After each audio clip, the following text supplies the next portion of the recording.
Happy Friday, St. John family. I am here to talk about what our next steps are as we look to more fully reopen St. John. When the CDC made a statement last week that people who are fully vaccinated, which means 2 weeks past their last dose of vaccine, are basically free to do any activity, it was an alleluia moment for a lot of us. A lot of businesses have new signs. Fully vaccinated people don't need to wear a mask. Unvaccinated people do. And that sounds like it could work for us until you start thinking about it. Human nature being what it is, we know that there are going to be people who have not gotten the vaccine who are also going to take off their mask. And if it was only themselves that they're putting at risk, we could probably just shrug and say, let them.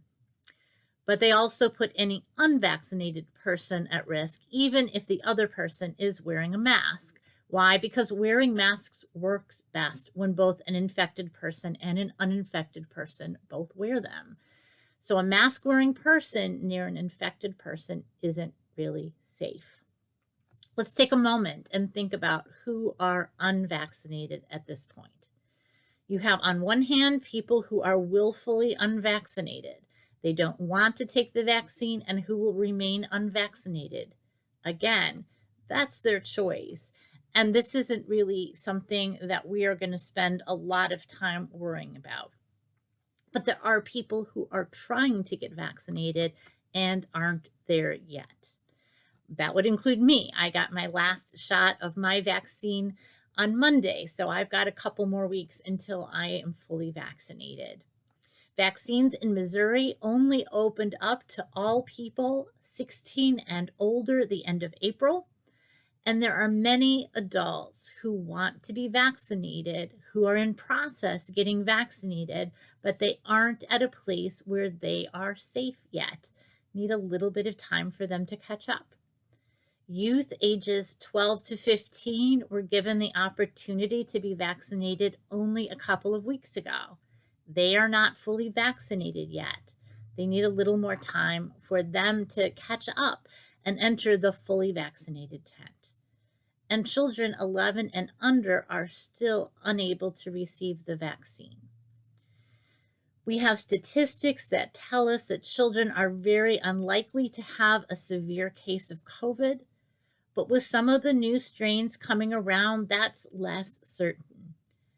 And parents want their kids to be safe, and we want their kids to be safe, and we want their parents to bring the kids back to church, which they aren't going to do unless they feel safe. Again, we know that vaccinated people aren't going to give this to others. We know that now.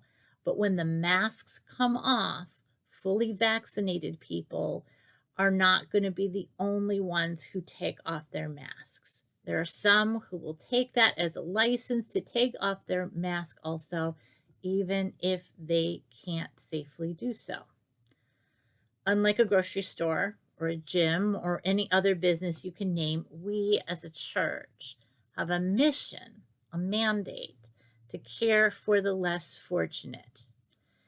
So doing what is good for us, for me personally, what makes me happy is not our only concern. As Christians, we show our love for each other in word and deed.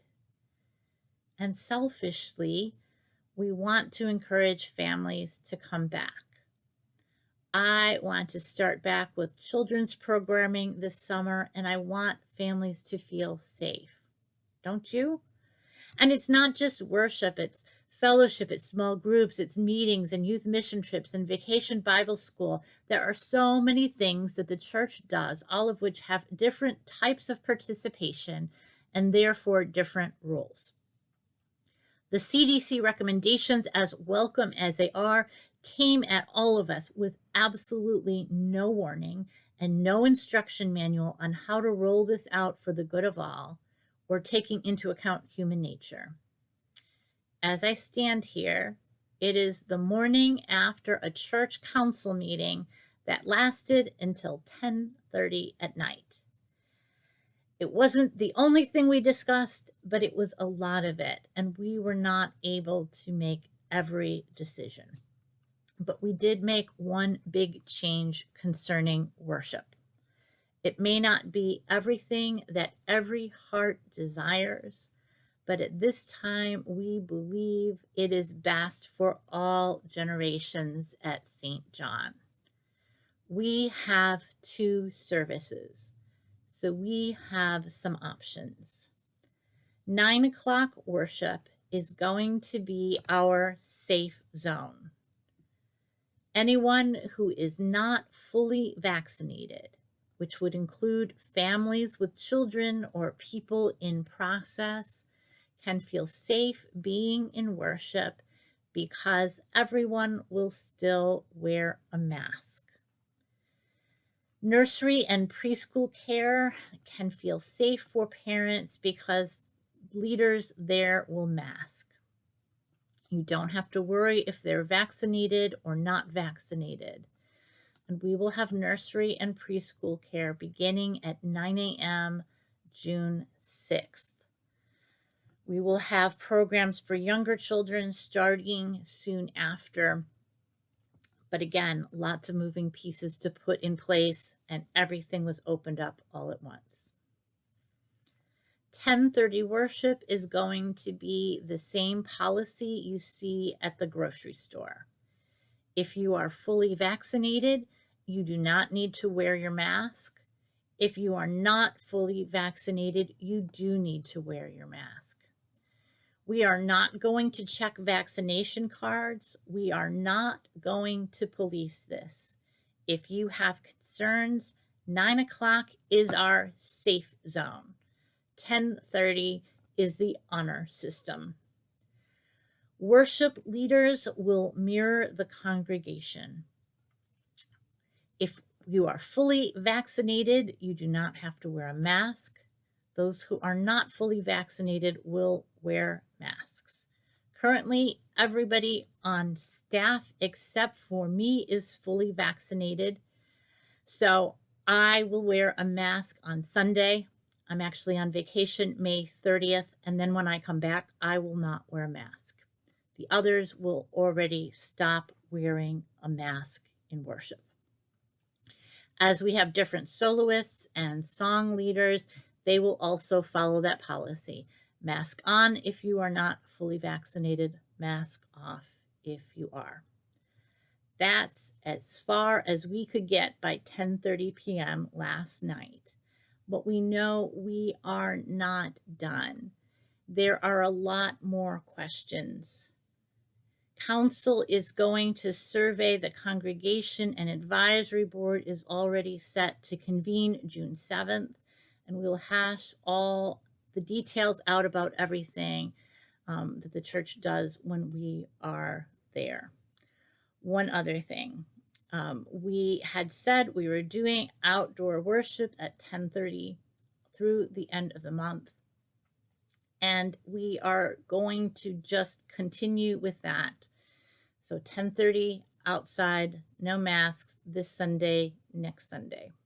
After that, when we get to June, both services will be back in the sanctuary. For those who are listening by radio, it means you will get a live stream at 10:30 on KWRE. Right now, you've been on a week delay, and that will come to an end. Okay, not everything that everyone wanted, a lot less than some people wanted, but we are recipients of good news. We see the end in sight.